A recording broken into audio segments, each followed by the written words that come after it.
இயேசு கிறிஸ்துவின் இனிதான நாமத்தில் இன்றைய ஆவிக்குரிய சிந்தனைக்கு உங்களை அன்புடன் வரவேற்கின்றோம். இப்போதும் ஒரு பாடலுக்கு பின்பு உங்கள் சிந்தையை தெளிவிக்கும் ஆவிக்குரிய செய்தியை கேட்கலாம்.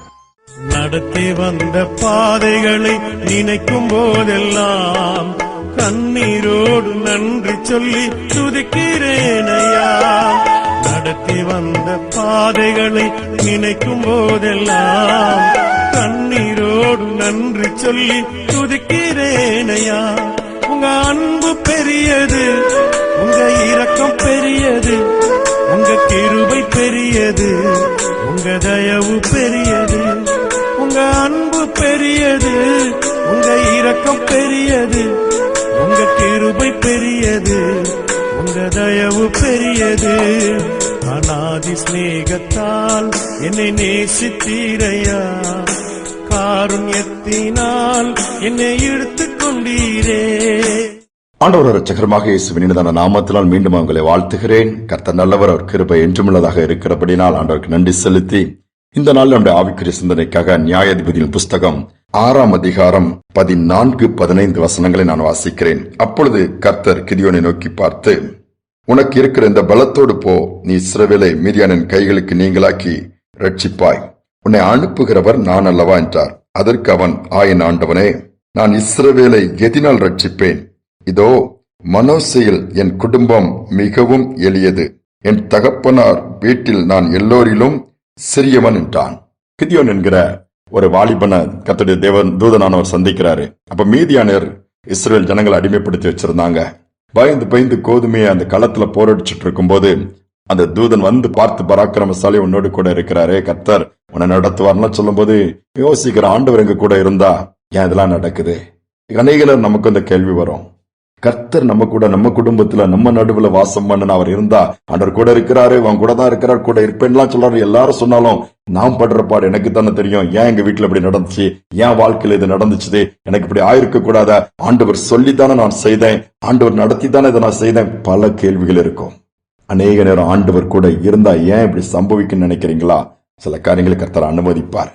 ஆண்டவர் சொல்றாரு, இப்பவும் ஒன்னு நேரம் கெட்டு போகல, எழுந்து போய் காரியத்தை செய்ப்பா, நீ யுத்தம் பண்ணுங்கும் போது நான் கூட இருப்பேன், உன்னை நாளா அனுப்புறேன், இந்த பலம் இருக்கிற பலம் போதும், நீ சாதிப்பாய், அந்த ஜனங்களை மீட்டு எடுத்து கொண்டு வருவாங்கும் போது அப்பதான் தாழ்த்தி சொல்றான். என்ன சொல்றாரு தெரியுமா? இஸ்ரேல் கோத்திரத்துல மனோசை கோத்திரம் ரொம்ப எளிமையானது, என் குடும்பம், என் வீட்டுல எல்லாரோட ரொம்ப சிறியவன், நான் அன்புறுத்தி எனக்கு தகுதி கிடையாது ஆண்டவரே, அவ்வளவு பெரிய பலசாலியும் நான் கிடையாது. நான் சொல்றாரு, பலப்படுத்தி அந்த கிதியோன் அனுப்புறாரு. அந்த கிதியோன் மூலமா பெரிய ஒரு ரட்சிப்பு உண்டாகிறது, மீட்பு உண்டாகிறது, ஒரு மாற்றம் உண்டாகிறது. யுத்தத்தை முன்னின்று நடத்தி ஜெயத்தை கொடுத்து தன்னுடைய ஜனங்களை அடிமைத்தனத்தை விடுவிக்கிறார். யோசித்து பாருங்க, அந்த தாழ்த்தி எந்த இடத்துல தன்னை மேன்மை பாராட்டாம தன்னை ஆண்டவர் கரத்துல விட்டு கொடுத்து அர்ப்பணிக்கிறத பார்க்க முடியுது. அநேக நேரம் நமக்கு பிரச்சனை என்னன்னா, நம்மளை மிஞ்சி காரியங்களை எண்ணிருந்தோம், குறுக்கோளில டக்குன்னு பெரிய ஆள் ஆயிரணும், அல்லது நம்ம பெருமை பாராட்டும். ரொம்ப இப்படிதான், நாங்க எங்க குடும்பம் சாதாரண குடும்பம் கிடையாது, நானும் அவங்கள மாதிரிலாம் கிடையாது, ரொம்ப பெருமை பாராட்டணும்னா நமக்கு கிடைக்கக்கூடியது சிறுமை தான் அதற்கு பரிசாக கிடைக்கும். தாழ்த்தி பாருங்களேன், ஆண்டவர் உயர்த்தி மேன்மையா வைத்து பயன்படுத்துவாரு. ஒரு காரியத்தை நான் வாசிச்சேன். ஒரு கழுகு உயர பறக்கிறது ஒரு காகம் பார்த்துட்டே இருந்துச்சுதான்.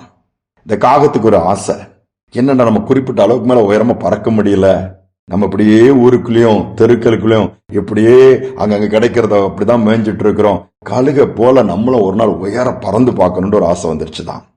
உடனே அது காத்துட்டே இருந்துச்சா, ஒரு நாள் அதுக்கு ஒரு வாய்ப்பு கிடைச்சிது.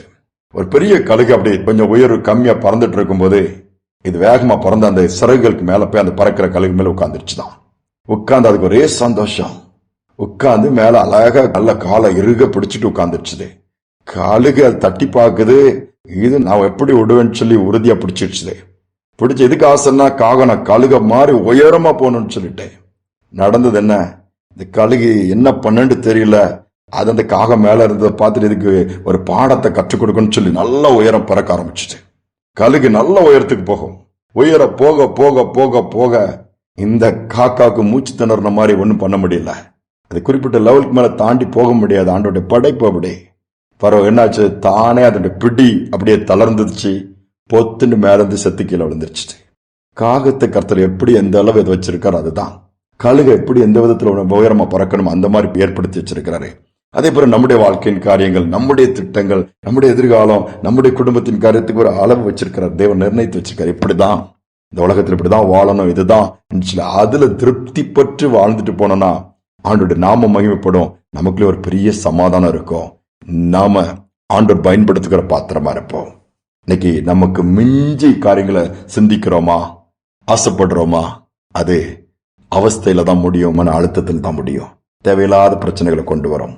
இன்னைக்கு தாழ்த்தி ஆண்டவரை, நீ இதுக்கு கூட நாங்க தகுதி கிடையாதுப்பா, நாங்க எப்பவுமே எங்க வாழ்க்கை முடிஞ்சிருக்கோம், இன்னைக்கு உயிரோட வச்சிருக்கீங்க, எவ்வளவோ கஷ்டப்பட்டோம், இன்னைக்கு எங்க பிள்ளைகள்லாம் படிக்க வச்சு பட்டம் வாங்க வச்சிருக்கிறீங்கப்பா, எங்க பிள்ளைகளாம் ஸ்கூலுக்கு அனுப்ப முடியுமா, காலேஜ் படிப்பாங்களா, நாங்க கூட காலேஜ் முடிக்கல, எங்க பிள்ளைகள் இன்னைக்கு டிகிரியை வாங்கி நல்ல ஒரு நிலைமையில வந்து வெளிநாடுகள்ல எல்லாம் இருக்கிற அளவுக்கு நல்லா சம்பாத்தியம் பண்ணி, நாங்க வீடு இல்லாம இருந்தவருக்கு வீடு கட்டி குடியிருக்கப்படும். அதெல்லாம் நினைச்சு பார்த்தா ஆண்டவருக்கு நன்றி செலுத்தலாம். இருதயம் எவ்வளவு சந்தோஷமா மாறும் தெரியுமா, எவ்வளவு நிம்மதியா இருக்கும். ஆனா அதெல்லாம் விட்டுட்டு நிறைவு இல்லாம குறைவே பார்த்து இன்னும் போதாத இதெல்லாம் வருதா, அங்கதான் நம்ம தவறு பண்ணுகிறோம். இல்லை, ஆண்டவர் கொடுத்ததுல சந்தோஷப்படுவோம், தாழ்த்துவோம், நம்மளை தேடி இன்னும் ஆசீர்வாதங்கள் வரும். அதையும் தாண்டி ஆண்டவர் நம்மை பயன்படுத்துறதை பார்க்க முடியும், சாதிக்கிறவளா மாறிடுவோம். எப்படி கிதியோனை பயன்படுத்தினாரோ தேவன் நம்மளை எடுத்து பயன்படுத்தி அடிமைத்தனத்திலிருந்து விடுவித்து சுகமா சுதந்திரமா வாழக்கூடிய பாக்கியத்தை கொடுப்பாரு, மறுமையை நமக்கு கட்டளையிடுவார். ஜெபிப்போம். அன்பின் தகப்பனே, இந்த நல்ல நாளுக்காக நன்றியோடு துதிக்கிறோம், ஸ்தோத்திரிக்கிறோம்.